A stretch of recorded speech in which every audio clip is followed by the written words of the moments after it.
오늘 우리에게 주시는 하나님의 말씀은 신약성경 마태복음 1장 23절과 요한복음 1장 14절의 말씀입니다. 이제 제가 하나님의 말씀을 봉독하겠습니다. 보라, 처녀가 잉태하여 아들을 낳을 것이요 그의 이름은 임마누엘이라 하리라 하셨으니 이는 번역한즉 하나님이 우리와 함께 계시다 함이라. 말씀이 육신이 되어 우리 가운데 거하심에 우리가 그의 영광을 보니 아버지의 독생자의 영광이요 은혜와 진리가 충만하더라. 아멘. 사랑하는 성도 여러분, 오늘은 예수님께서 세상에 오신 것을 기념하는 성탄절입니다. 그런데 우리가 성탄절을 어떻게 맞이하느냐는 대림절을 어떻게 보내왔는가에 따라 영향을 많이 받는 것 같습니다. 우리는 지난 4주간 대림절 동안 대림절 시리즈 설교 말씀도 들었고 그 대림절 영성 훈련도 했는데요. 잠시 지난 4주간의 대림절을 돌아보실까요? 대림절 첫째 주에 우리는 기다림에 대한 말씀을 나눴습니다. 사람은 자신이 기다리는 것에 절대적인 영향을 받는다고 했는데요. 우리는 코로나가 지나가기를 기다렸고 이제는 다시금 경제적인 한파가 지나가기를 또한 기다리고 있죠. 가만히 생각해 보면 우리가 간절히 기다리는 것은 우리 자신도 모르게 우리의 삶의 이유가 되기도 하고 우리의 삶의 근거가 되기도 합니다. 그래서 지난 대림절 동안 우리 주님께서는 우리가 간절히 기다리는 대상들을 예수님으로 바꾸도록 말씀해 주셨습니다. 그리고 우리가 그 무엇보다도 예수님께 가장 영향을 많이 받고 살도록 인도해 주셨죠. 대림절 세 번째 주에는 예기치 못한 기쁨에 대해서, 그리고 네 번째 주에는 마그니피캇 말씀을 들으면서 2주간 기쁨에 대한 설교 말씀에 연속적으로 이어졌습니다. 기쁨이란 뭐라고 했습니까? 기쁨이란 포인터와 같아서 하나님을 가리키는 정서라고 했죠. 기쁨은 하나님을 체험했을 때 일어나는 독특한 정서입니다. 우리가 왜 기뻐하지 못하며 살았는가 돌아봤더니 우리가 하나님 아닌 것을 기쁨의 대상으로 삼았기 때문이라는 걸 우리가 알 수 있었고요. 그래서 우리 주님께서는 우리의 기쁨의 대상을 주 예수님으로 바꾸도록 우리를 인도해 주셨습니다. 성도 여러분, 지난 4주간 대림절 동안 내가 간절히 기다리는 대상을 예수님으로 바꾸셨습니까? 그리고 나의 기쁨의 대상을 예수님으로 바꾸어 보셨습니까? 만일 그러셨다면 오늘 성탄절을 맞이하는 우리의 마음은 다른 그 무엇이 아닌 주 예수님으로 가득 차 있을 것입니다. 사실 저는 지난 4주간 하나님의 말씀을 받아 전하면서 약간의 저항감을 느꼈습니다.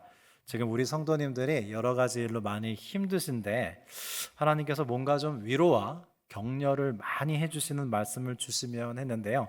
예수님은 시종일관 너희들 다른 거 말고 나를 기다려라, 나를 더욱 기뻐하라, 그런 말씀을 주셨거든요.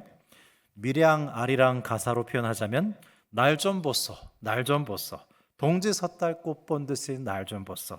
마치 시종일관 하나님께서 날 좀 바라봐라, 다른 거 말고 나를 더욱 집중해라, 그렇게 말씀하시는 것 같았습니다. 여러분은 말씀을 계속 들으면서 마음이 좀 어렵진 않으셨습니까? 사실 우리는 정작 하나님께 듣고 싶은 말씀이 있잖아요. 너 더 잘 될 거다, 너 건강해질 거다, 더 경기가 좋아질 거다, 뭔가 나에게 소망이 되는 말씀을 듣고 싶은데 시종일관 예수님은 나만 사랑하라고 말씀하셨단 말입니다. 그런데 우리에게 그렇게 말씀하신 이유가 있습니다. 인생의 첫 번째 우선순위가 첫 번째 자리에 놓일 때 다른 모든 것은 억압받는 것이 아니라 왕성해지기 때문이죠. 그런데 우리는 인생의 우선순위인 예수님을 기다리지도 않고 예수님을 기뻐하지도 않으면서 반대로 다른 것들이 우선순위에 놓음으로 인해서 결국 모든 것들이 주저앉는 삶을 살고 있지는 않았습니까? 따라서 이 대림절과 성탄절은 다시금 인생의 첫 번째 되시는 주님을 첫 번째 자리에 앉으시도록 하면서 억압받던 다른 모든 것이 왕성해지도록 하는 복된 절기인 것입니다. 여러분, 우리가 인생에서 가장 두려워하는 것이 무엇이죠? 다름 아닌 결핍이 아닌가 싶습니다. 우리는 우리에게 필요한 것들이 부족한 것을 생각보다 많이 두려워하곤 하죠. 건강이 부족할까 두렵고, 물질이 부족할까 두렵고, 가장 심각한 가난은 관계의 가난이라고 해요. 외로울까 봐 두렵고, 실력이 부족할까 봐 두렵고. 그래서 우리는 필요한 것들이 부족하면 어떻게 하나 노심초사 부족한 것을 어떻게든 채워보려고 애쓰면서 살고 있지 않습니까? 그러나 여러분, 시편 23편 1절 말씀은 다음과 같이 말씀하죠. 여호와는 나의 목자시니 내게 부족함이 없으리로다. 즉 여호와께서 나의 목자 되실 때 비로소 나의 부족함은 채워질 수 있다는 말씀입니다. 그러면 왜 하나님께서 우리의 목자 되실 때 비로소 우리의 부족함은 채워질 수 있는 것일까요? 성 어거스틴은 그의 유명한 고백록에서 이렇게 말했습니다. 하나님은 우리를 당신을 향해서 살도록 창조하셨으므로 우리 마음이 당신 안에서 안식할 때까지 평안할 수 없습니다. 그랬어요. 우리 인간은 하나님이 아니면 채워질 수 없는 절대적인 결핍을, 절대적인 배고픔을, 절대적인 목마름을 가진 존재입니다. 아빌라의 데레사가 쓴 영혼의 성이라는 책이 있는데요. 이 데레사에 의하면 우리 인간의 영혼 안에는 7개의 궁방이 있다고 합니다. 7궁방이 있는데요. 가장 깊은 곳에는 7번째 방이 있는데 그 방은 오직 하나님으로만 채울 수 있는 방이라고 합니다. 그런데 사람들은 하나님으로만 채울 수 있는 그 영혼의 공간을 하나님 아닌 것으로 채우려고 하기 때문에 여전히 배고프고 목마르다는 것이죠. 그 절대적인 결핍은 오로지 주 예수님으로만 채워질 수 있기 때문에 아기 예수님께서 우리에게 임마누엘 하신 것입니다. 임마누엘을 쉽게 표현하면 이런 것입니다. 얘들아, 너희는 나 없으면 안 된단다. 오직 나만이 너희의 영혼에 참 만족을 줄 수 있단다. 이것이 바로 임마누엘의 이유입니다. 오래지 않아 우리가 이런 고백도 하게 될 거예요. 예수님밖에 없습니다. 예수님 아니면 저 안 됩니다. 예수님으로만 제 깊은 영혼을 채울 수 있습니다. 이 고백을 하는 순간 우리는 임마누엘의 의미를 더 깊이 깨달아 알게 될 것입니다. 그러면 예수님께서는요, 어떻게 우리와 함께 임마누엘 하셨습니까? 일단 시간적으로 예수님은 과거, 현재, 미래적으로 임마누엘 하시는데요. 첫 번째로는 예수님의 과거적으로 함께 하시는 임마누엘입니다. 이것을 예수님을 통해 성취된 구원사라고 하고요. 두 번째로는 예수님의 미래적으로 함께 하심인데요. 이것은 재림입니다. 그래서 우리는 이 대림절에 예수님의 이미 오심인 구원사를 기념했고 예수님께서 장차 미래적으로 함께 하실 재림을 고대하면서 이 대림절을 보냈죠. 그런데 예수님께서 우리와 함께 하시는 가장 실제적인 임재는 현재적으로 지금 여기 우리와 함께 하시는 것이고 그것이 바로 임마누엘입니다. 여러분, 미래가 어디 있고 내일이 어디 있습니까? 내일도 미래도요, 우리에게는 항상 오늘과 현재라는 형태로 주어질 뿐입니다. 그래서 하나님께서는 매년 우리에게 365일 동안 하루라는 현재를 매일 선물해 주시면서 함께 해주셨습니다.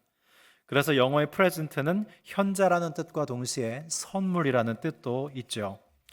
내년에 2023년 새해에도 하나님께서는 매일을 오늘 현재의 상태로 우리에게 선물해 주실 것입니다. 뿐만 아니라 오늘 현재 지금 여기에서 우리와 함께 해주고 계십니다. 그래서 내년 우리 교회의 표어가 뭐냐면 지금 여기 우리와 함께 하시는 하나님입니다. 즉 현재적인 임마누엘인 것이죠. 저는 약국에서 약을 처방해 주시는 그 약사님들을 한때 부러워했던 경험이 있었습니다. 제가 약국에 가서 제 처방전을 내고 기다리는 중에 어떤 장면을 인상 깊게 봤냐면 두통에 있는 환자가 와서 두통약을 달라고 하면 약사는 두통약을 처방해 주는 거예요. 문제를 바로 해결해 버리더라고요. 또 어떤 분이 소화가 안 된다 그러면 소화제를 주고 어떤 분이 관절이 아프다고 하면 관절염 약을 주고 그렇게 그 즉시 사람들의 문제를 해결하는 걸 보면서 와, 약사가 정말 부럽더라고요. 저도 성도님들이 찾아와서 인생의 문제에 대해 호소하시면 갈라디아서를 처방해주고 그런 문제는 로마서를 보시면 해결됩니다. 전도서를 읽으시면 그 문제는 해결될 겁니다. 이렇게 말씀을 처방해서 우리 성도님들의 삶의 문제를 완전히 해결해 주면 얼마나 좋을까. 그런데 실제 목회 현장은 그럴 수가 없습니다. 오늘 제 얘기를 많이 해서 죄송한데요. 저는 정의교회에 부임하던 첫 해부터 하나님께 기도로 여쭈었던 것이 있습니다. 그게 뭐냐면, 하나님, 저를 이곳 정의교회에 왜 부르셨습니까? 기대감을 갖고 또 궁금증을 갖고 왜 저를 이 교회에 부르셨는지 하나님께 여러 번 기도를 여쭤봤는데요. 지난 5년간 답이 없으시다가 올해 가을부터 조금씩 말씀을 해주시더라고요. 여러분, 그 노리치의 줄리안이라는 신비가는요, 하나님께서 어떤 신비로운 환상을 보여주셨는데 그 환상의 의미를 20년 후에 알려주셨대요. 그러니까 우리에게 먼저 궁금증을 주시고 하나님이 정말 오래 걸려서 알려주실 수 있어요. 저는 5년 걸려서 이 응답을 받았습니다. 하나님의 음성은 저에게 다음과 같이 들렸어요. 너는 이곳 높은 뜻 정의교회 성도님들의 고통을 함께 고통하거라 하셨어요. 성도들의 슬픔을 그저 함께 슬퍼하거라. 성도들의 곤란한 상황을 너도 함께 그저 곤란해하거라. 매년 멀쩡히 잘 살고 계시던 분이 암이 발병하기도 하는데 너는 그들과 함께 당황스러워해라.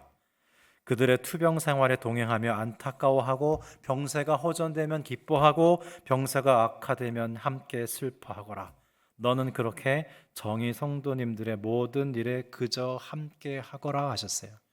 이상하게 긍정적인 좋은 일은 없더라고요. 왜 그런가 했더니 좋은 일은 그냥 너무나 편안하고 자연스럽게 함께 즐거워하고 함께 기뻐하는데, 어렵고 힘든 일은요, 그냥 고통스러워하기보다는 그 고통의 원인을 빨리 제거해 드리고 싶고, 슬퍼하다가도 슬픔의 원인을 빨리 해결해 드리고 싶고, 곤란해 하기보다는 곤란한 원인을 빨리 없애버리고 싶은 충동이 자꾸 일어나기 때문에 하나님은 너 자꾸 문제를 해결하려고 하지 마라. 문제를 해결하는 때와 방법은 나의 영역이고 너는 성도들과 그저 함께 고통스러워하거라, 함께 슬퍼하거라, 함께 곤란해하거라.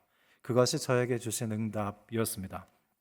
저는 우리 성도님들을 바라볼 때 가끔 어디까지 바라보냐면, 저는 장례식을 매년 인도하곤 하거든요. 그래서 우리 연로하신 장로님, 권사님, 또 안수 집사님들을 뵈면 어떤 생각을 잠기고 하냐면, 내가 우리 장로님 천국으로 환송해 드려야 할 텐데, 우리 권사님 내가 장례 인도해 드려야 될 것 같은데, 우리 안수 집사님 천국으로 환송해 드릴 날이 오겠지, 이런 생각을 해요.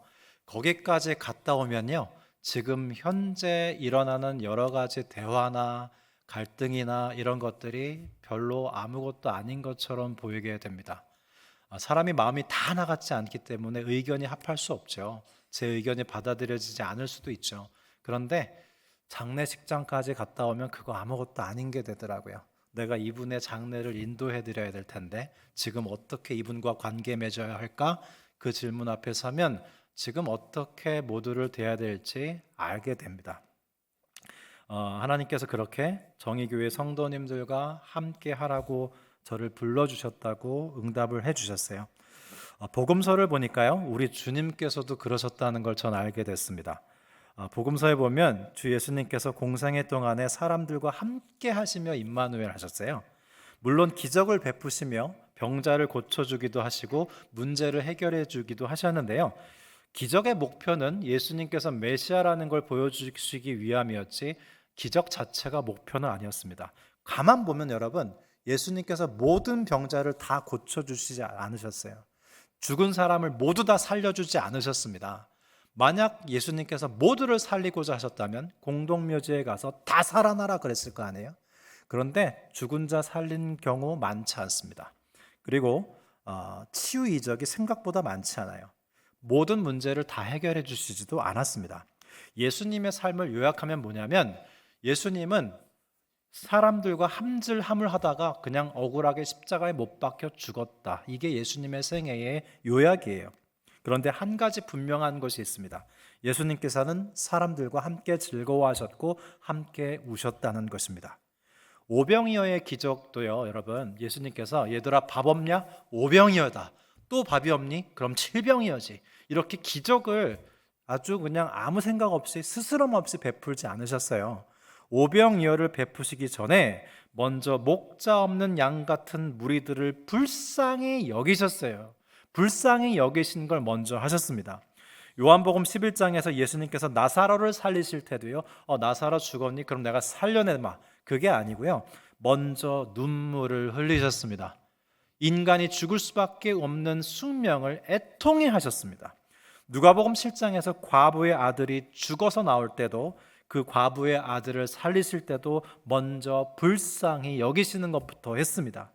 예수님은 사람들의 삶의 문제를 해결해 주시기 전에 먼저 그들이 처한 공경에 함께 안타까워하셨고, 함께 슬퍼하시고 눈물 흘리셨고, 그렇게 사람들과 함께 즐거워하고 함께 우시며 임마누엘 하셨습니다. 그것이 예수님의 임마누엘이었습니다. 우리가 살아가는 세상의 문화는요, 승리주의에 도취되어 있는 경향이 많습니다.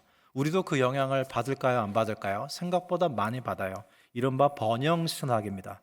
즉, 예수를 믿으면 반드시 잘 돼야 한다는 겁니다. 예수를 믿으면 반드시 형통해야 하고 성공해야 한다는 것입니다.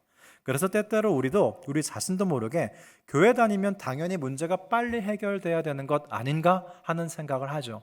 좀처럼 인생의 문제가 빨리 해결되지 않을 때, 기도해도 하나님께서 응답을 하시지 않을 때, 우리는 교회에 내가 왜 다녀야 하는지 의구심을 품곤 합니다.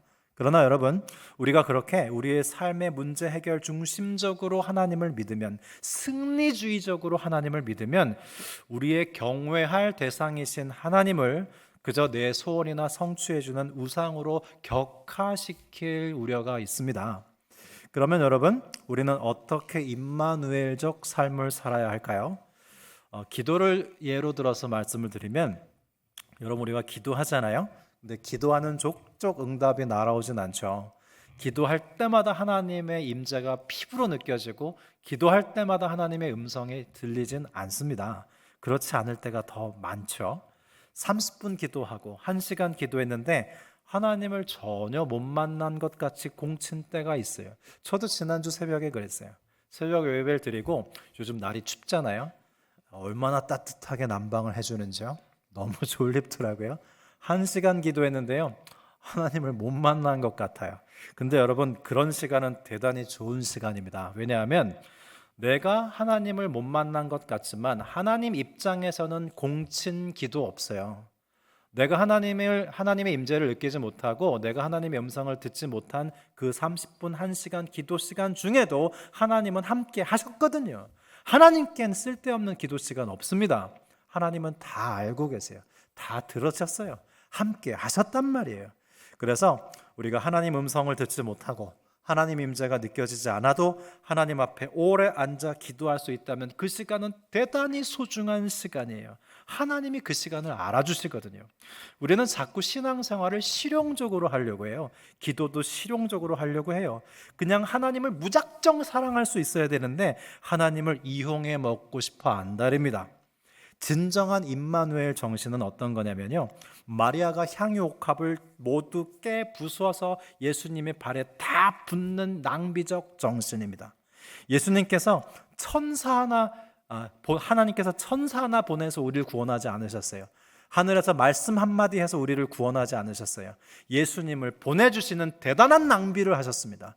하나님의 아들이 십자가 위에서 남김없이 보혈을 다 쏟아 부으셨습니다. 그 낭비적 정신이 임마누엘의 정신입니다.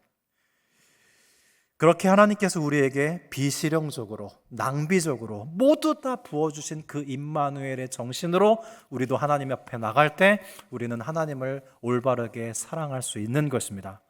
또한 우리는 성도의 교제 가운데서도 문제 해결 중심의 관계나 혹은 내가 무엇을 얻어갈 것인가, 이 교회에 와서 내가 뭘 배워갈 것이며 무슨 이득이 생길 것인가, 그런 실용주의적 사고에 빠지기보다는 그저 여러분 병중에 고통하는 환우들과 함께 고통하십시오. 슬픔을 당한 성도님들과 충분히 함께 슬퍼하십시오. 곤란을 당한 분들과 함께 곤란해 하십시다. 예수님께서 그러하셨듯이 그렇게 모든 일에 서로 함께 할 때 우리는 지금 여기 우리와 함께 하시는 임마누엘의 하나님을 서로를 통해 만나게 될 것입니다.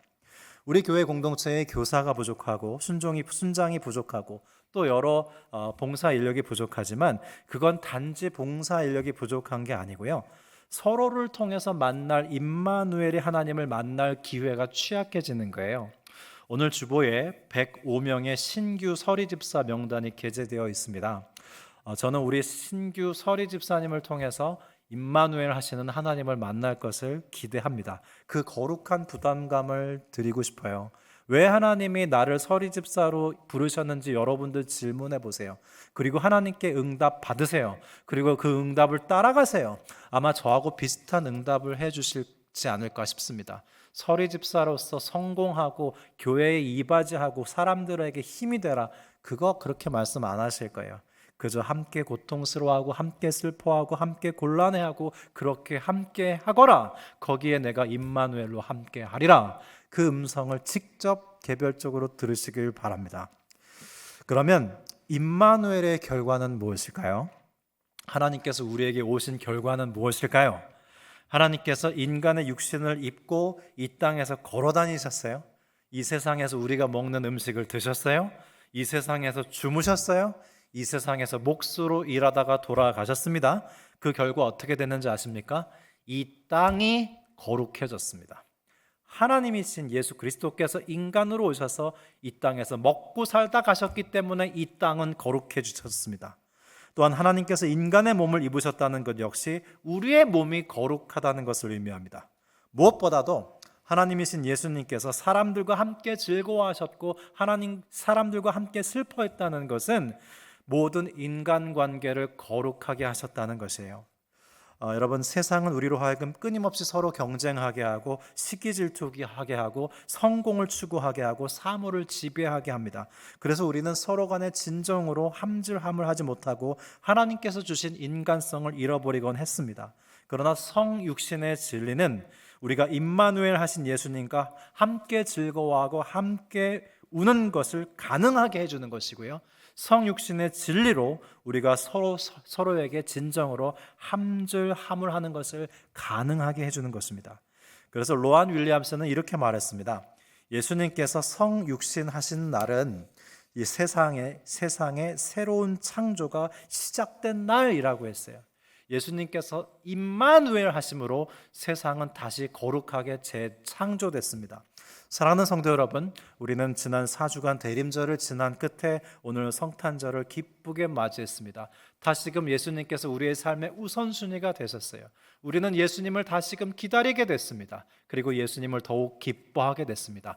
예수님으로부터 더 많은 영향을 받게 됐습니다. 그래서 이 성탄절에 우리가 예수님으로 인한 기쁨이 우리 안에 있지 않습니까? 다시금 하나님께서 의도하신 우리 자신의 모습을 회복하는 복된 은혜의 절기입니다. 마치 하나님께서 마리아에게 의도하신 모습은 단지 요셉의 아내가 되는 것 이상으로 메시아이신 예수님의 어머니가 되는 것이 마리아를 향하신 하나님의 의도였던 것처럼 하나님께서 우리에게 의도하신 모습은 우리와 함질함을 하시는 주님과 함께 동행하면서 성도 간에 서로 함질함을 하는 것입니다. 우리에게 임마누엘 하신 주님께서 우리가 서로에게 임마누엘 하기를 원하십니다. 그래서 우리는 지난 2022년 동안 함질함을, 즐거워하는 자들과 함께 즐거워하고 우는 자들과 함께 울라는 표를 가지고 서로에게 임마누엘 하면서 우리에게 임마누엘 하시는 예수님과 함께 동행해 왔기에 그 어려운 코로나의 시기도 잘 지내올 수 있었습니다. 여러분, 지금 우리는 또 다른 경제적 한파가 찾아왔지만 두려워하지 마십시오. 주 예수님께서 우리와 함께 하십니다. 그리고 우리는 서로 함께 할 것입니다. 거기서 세상을 이길 힘을 우리는 얻게 될 것입니다. 성탄절을 맞이하며 우리와 함질함을 하시며 임마누엘 하신 예수님과 더불어 성도 간에, 사랑하는 사람들 간에 더욱 함께 즐거워하고 함께 울면서 성육신의 진리로 거룩해진 재창조의 삶으로 하나님을 영화롭게 하는 저와 여러분이 되시기를 기원합니다. 기도드리겠습니다. 하나님 아버지, 감사드립니다. 지난 22년 한 해 동안 즐거워하는 자들과 함께 즐거워하고 우는 자들과 함께 울라는 말씀을 주셔서 서로를 통해 임마누엘 하시는 주님과 동행하게 하심을 인하여 감사를 드립니다. 무엇보다도 우리와 함질함을 하시는 주님이 계시기에 우리는 부족함이 없음을 고백합니다. 성탄절을 맞아 오직 우리와 함께 하시는 주님만을 더욱 기뻐하게 하여 주옵소서. 우리와 함질함을 하시는 주 예수 그리스도의 이름으로 감사하며 기도드립니다. 아멘.